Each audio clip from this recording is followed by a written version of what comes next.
hard stop at 1:30 for two reasons. One, votes are going to be called at 1:30, and the Admiral has a plane to catch.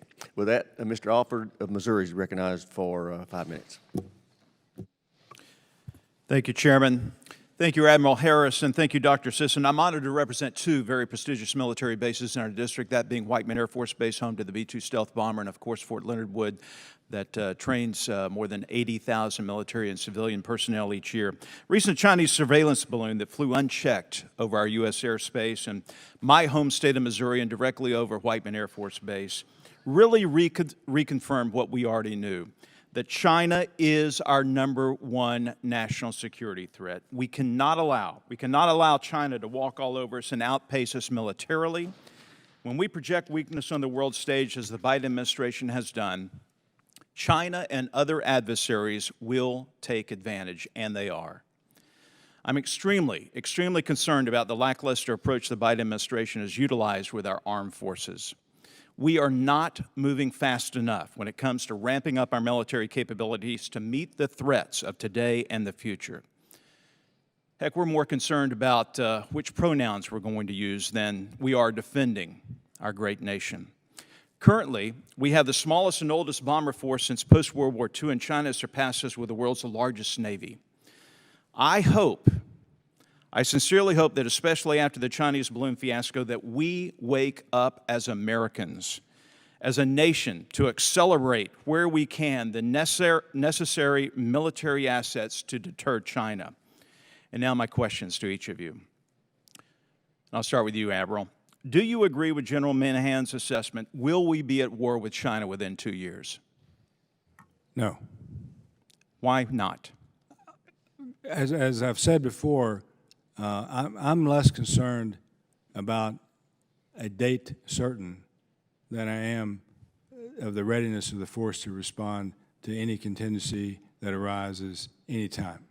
So when I was in uniform, I said that the decade of the 2020s is the decade of danger. General Minahan said 2025. I'm not sure what he based that on. However, he's privy to current intelligence that I'm not. So, it behooves us to consider that. Admiral Davidson said 2027, and I fall back to the 2020s as the decade of danger. Okay, so 2 years, 4 years, 5 years, 7 years. Are we ready? Well, that's the question. I mean, I think we are. I think we can respond today to any threat from today's PLA, the People's Liberation Army.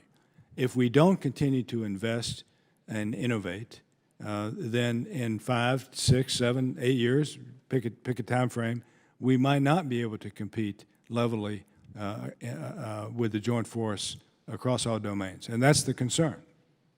Dr. Sisson, what should we do now to effectively deter China from invading Taiwan? I think the good news is that our strategy of deterrence is in good standing and is working well. I think we should remember that, and we should do things to reinforce it. Again, we need to reaffirm for both sides our adherence to the One China policy. We need to coordinate and collaborate with Taiwan on their defense concept and getting them to be as prickly of a porcupine as they can be and ready to be prepared and resilient in the event the worst happens.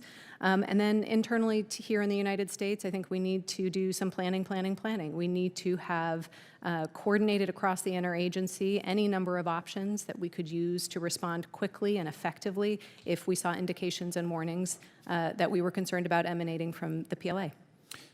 Admiral, back to you. What should we do if China launches another balloon towards U.S. airspace?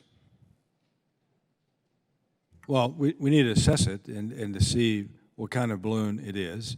And if it's a threat, and if we can't mitigate that threat, and it's over the United States, we have to destroy it. What are the top 3 actions the DoD should take now to deter China from building islands in the China Sea? It's too late. Further islands, more power there. Well, I mean, short of kinetic operations, then we would have to apply soft power